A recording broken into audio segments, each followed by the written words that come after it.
हे hello किसान भाइयों, मैं हूं आपका मछली वाला भैया और इन्वेस्टर या फिशरीज ग्रेजुएट एंटरप्रेन्योर और आप देख रहे हैं ऑस्कर फिशरीज।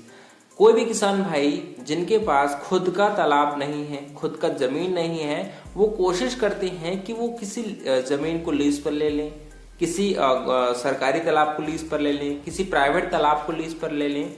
तो आज इस वीडियो में अगर आप किसी गांव के तालाब को अगर आप लीज पर लेते हो और उस पर मछली पालन कर रहे हो तो आपको किन किन चीजों का ध्यान रखना है और किस प्रकार आप गांव के तालाब में आपको मछली पालन करना चाहिए, उसके बारे में मैं थोड़ा सा आपसे बात करना चाहूंगा। क्योंकि मैं खुद ऐसे ही तालाब लीज पर लिया रहा, जिसको मैंने प्राइवेट तालाब था, वो गाँव का तालाब था, है ना। गाँव के किनारे में, बाहर में रोड किनारे एक तालाब था और उस पर हमने फिश फार्मिंग करी। तो किन किन चीजों का अपन ने ध्यान दिया और किस प्रकार उसमें मछली पालन किया जा सकता है, उसको मैं आपसे डिस्कस करूंगा। सबसे पहले जब भी आप तालाब लें तो ऐसे तालाब का चुनाव करें जिसमें साल भर पानी रहे, ठीक है, पानी अच्छे रहे। और उसमें अगर बोरवेल की वहां पर सुविधा है तो और अच्छी बात है। और ये भी होता है कि अगर बोरवेल की सुविधा नहीं होती तो ठंड में जो पानी भरता है उस तालाब में, उसी तालाब से लोग साल भर मछली पालन करते हैं।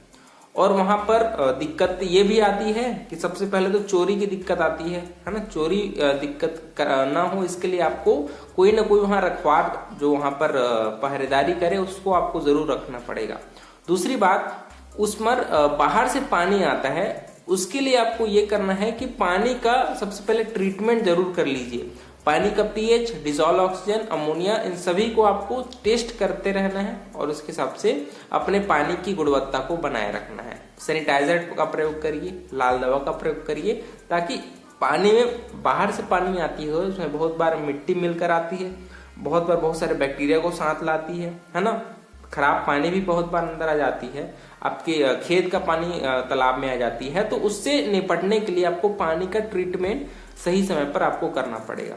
दूसरा, आप जब भी गांव के तालाब में बच्चे छोड़ते हैं तो वहां पर आपको बच्चे हैं एकदम छोटे साइज का अगर आप छोड़ेंगे तो उतना आपको फायदा नहीं होगा, क्योंकि आप गांव के तालाब में कंटिन्यू नेटिंग नहीं कर पाएंगे, आप सैंपलिंग नहीं कर पाएंगे। क्योंकि गांव के तालाब में ये होता है कि ज्यादा इंटरफेरेंस गांव वाले करने नहीं देते। तो उससे अच्छा ये है कि आप बच्चे सीधा बड़े साइज के छोड़ दीजिए। छोटा साइज का बच्चा छोड़ेंगे तो आपको बच्चे को चेक करने का समय नहीं मिलेगा गांव वाले, क्योंकि बार बार जाल चलवाने नहीं देते, पानी खराब होता है घर के।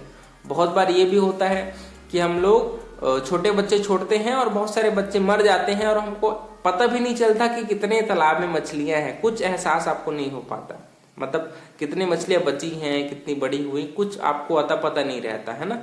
तो उससे अच्छा ये है कि आप सैंपलिंग के लिए आपको अगर बड़े साइज के बच्चे अगर आप छोड़ेंगे तो आप उसको समय समय पर आपकी नजर के सामने रहेगी मछलियां, क्योंकि बड़ी मछलियां ऊपर में खेलती रहती हैं, ठीक है ना। आपने देखा होगा सुबह सुबह तालाब के ऊपरी हिस्से में मछलियां खेलती रहती हैं, ठीक है। तो अगर बड़े साइज के बच्चे अगर आप छोड़ेंगे तो आपको देख ताक करने में कोई दिक्कत नहीं आएगी और आप ये अंदाजा लगा पाएंगे कि आपके तालाब में कितनी मछलियां बची हैं।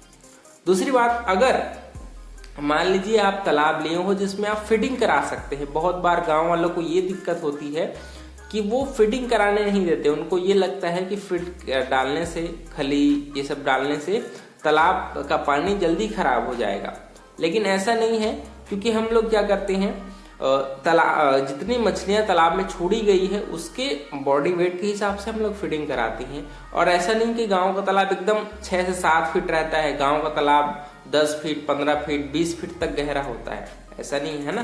तो गहरा तालाब में ऐसा कोई दिक्कत नहीं आती कि पानी जल्दी खराब हो जाती है पानी, क्योंकि अगर 10 से 12 फीट में अगर गहरा तालाब है तो उसमें पानी है वो साल भर टिक जाती है और पानी जल्दी खराब नहीं होती, क्योंकि गहरे तालाब में पानी है अपने आप को फिल्टर करते रहती है, ठीक है।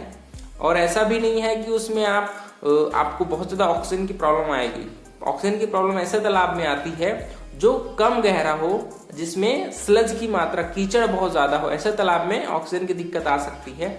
लेकिन अगर तालाब आपका 2 एकड़, 3 एकड़, 4 एकड़ का है, बड़ा तालाब है, तो उसमें भी ऑक्सीजन की दिक्कत नहीं आती, क्योंकि प्राकृतिक रूप से जो हवा है वो पानी में मिलते रहती है और ऑक्सीजन लेवल बनाए रखती है ना। ऐसा नहीं है, ऐसा दिक्कत नहीं आती। दूसरी बात, आपको चोरी की समस्या है उसको ज्यादा ध्यान में रखना है कि चोरी चकारी मत हो, है ना। चोरी क्योंकि बहुत ज्यादा गांव में बहुत ज्यादा चोरी होती है, तो उसको आपको जरूर टेक केयर करना है। बात करें मछलियों की, तो देखिए आप ऐसे मछलियों को तालाब में छोड़िए जो प्राकृतिक भोजन पर अच्छे से जिंदा रह जाए। जैसे मान लीजिए आप उसमें मोनोसेक्स तिलपिया छोड़ दिए, तिलपिया मछली क्या होगा कि आप उसको हार्वेस्ट नहीं कर पाओगे ठीक से, बहुत ज्यादा नीचे चली जाती है। तिलपिया मछली का हार्वेस्टिंग के लिए आपको पूरी तरीके से तालाब को खाली करना पड़ता है, तब जाके आप पूरा हार्वेस्ट कर पाओगे। दूसरा सिंघी, मांगुर, इन मछलियों को भी आप पूरी हार्वेस्ट नहीं कर पाओगे। बात आई पंगासस मछली, पंगास मछली को अगर आप सरकारी तालाब में या फिर लीज लिए तालाब में डालोगे तो उसको खाना खिलाने बिना आप बड़े नहीं कर पाओगे, उसको प्रॉपर रूप से पेलेटेड फीड खिलाना बहुत ही जरूरी होता है। तो इस वजह से पंगास मछली को आप उस तालाब में ना छोड़ें। आप सरकारी मछली को तालाब में छोड़िए, जिसमें आपकी catla, rohu, mrigal, cross carp, silver carp, common carp, Amur carp, ये मछलियां आसानी से आपके गांव के तालाब में पल सकती है। और इन मछलियों को हार्वेस्ट करने में उतना दिक्कत नहीं आती। आप गिल नेट का प्रयोग करेंगे तब भी इसको हार्वेस्ट कर लेंगे, आप ड्रैग नेट की सहायता से पूरी तरीके से इन मछलियों को आप खाली कर लेंगे, क्योंकि ये मछली ज्यादा नीचे में गड़ती नहीं है। आसानी से जाल की सहायता से आप सभी मछलियों को हार्वेस्ट कर लेंगे, तालाब से निकाल लेंगे।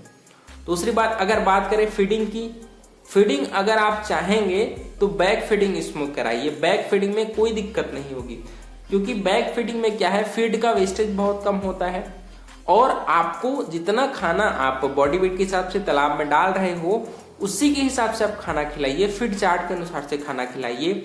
और अगर उस तालाब में लोग नहाते होंगे तो आप तालाब के सेंटर में रस्सी बांध दीजिए और चुपचाप एक छोटा सा बोर्ड खरीद लीजिए, है ना, जिससे आप उसमें उस बोरा में जाकर खाना डाल पाए। बस आपको दिन में 2 टाइम अपने उस बोरा में खाना डाल देना है।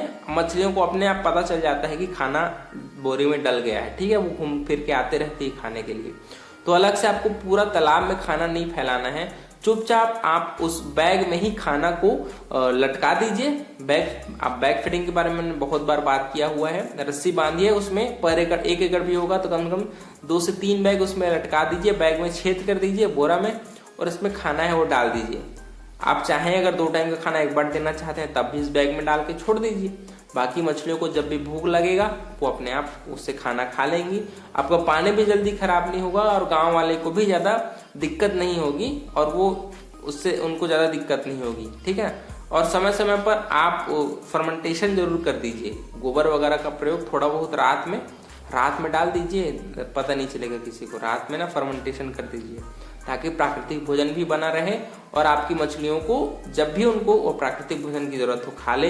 अगर मान लीजिए आपका मेन फीड जो हम लोग फर्मेंटेटेड सरसों खली, राइस ब्रांड ये सब डालते हैं वो खत्म हो गया तो प्राकृतिक भोजन से भी आपकी मछलियां तैयार हो जाएंगी।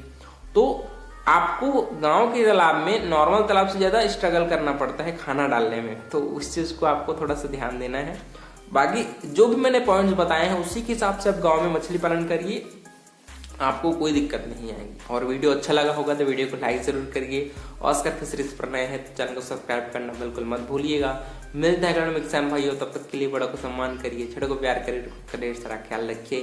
Thank you, thanks for watching.